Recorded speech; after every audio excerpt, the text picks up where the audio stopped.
everybody. Welcome to Tesla Stock News, brought to you by Oregon Cash Flow Pro. My name is James Barber, here to help you maximize your cash flow. So, we want to talk about the structural battery, 4680 structural battery. It looks like there was some leaked images that came out. Electric reported on it. But first, we've got a big price target upgrade as of this morning. Oppenheimer boosted its price target on Tesla as it points to even more upside as the automaker scales up. Analyst Colin Rush said, given Tesla stock doubling again since November, we believe investors are grappling with where shares go from here. We believe bulls are betting on Tesla leading commercialization of autonomous vehicle technology. While we continue to have misgivings about risks related to Tesla not incorporating LiDAR into its vehicles yet, we believe the learning cycles enabled by having over 1 million vehicles on the road is an extraordinary advantage.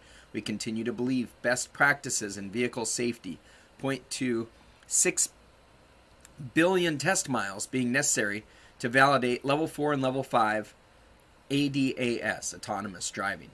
Assuming 12,000 miles driven per year per car, Tesla's shadow mode data collection can reach that threshold in 6 months, years faster than competitors. Oppenheimer increased its price target on Tesla to $1,036 per share from $486. Prior to this, the all-time high was $884.49. So that's a huge price target upgrade. Excited to see that happening. Remember, we were talking for the last couple of weeks about this infinity squeeze, which we asked if it was over yesterday.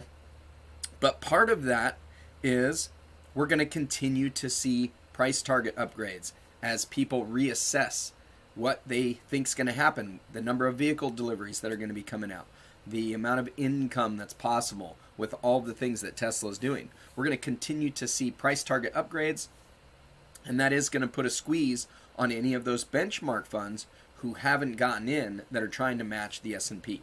So big news there. It could help get us a lot more volume if some other funds who are still dragging their feet decide to get in. Maybe some funds that had decided maybe they weren't going to get in, maybe they change their mind because they don't want to get run over and miss out on this. So something to watch out for. Now, electric with the rumored 4680 cells and the leak. Here's what the picture looks like. You can see the frame of the car, and they're pointing to where the structural cells are at in that frame. This is the first look that we've seen of what this 4680 battery cells as a structural part of the car could look like. And they've got a number of cells available in there. It ends up being, what was it? It's like a 5% increase overall in the capacity there, but the batteries are a lot bigger. Rob Maurer did a really good story on it, and I forget the details. I just watched it last night, but I'm drawing a blank. So check out Tesla Daily. Rob Maurer just went in depth more on these batteries, and that one's a good one to check out. And so last picture, just another zoomed in version of those battery cell packs. You can see they're packed in nice and tight. You don't really give up much space, and in between these provides the structure.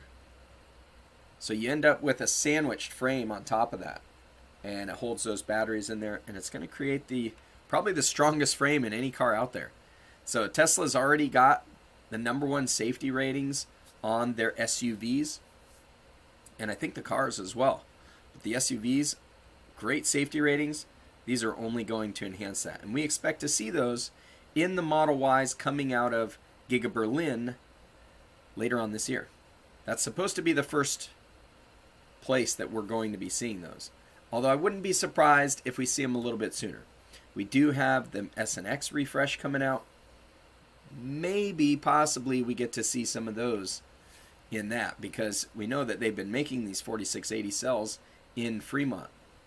Now, it's possible they're just stacking up all the good ones that they've created, and they're going to ship them to Berlin so that they can get started there as that factory gets ramped up. But we'll just have to wait and see. So thanks for joining us this morning. Let's move over to the stock watch, see what's happening. Now go maximize your cash flow.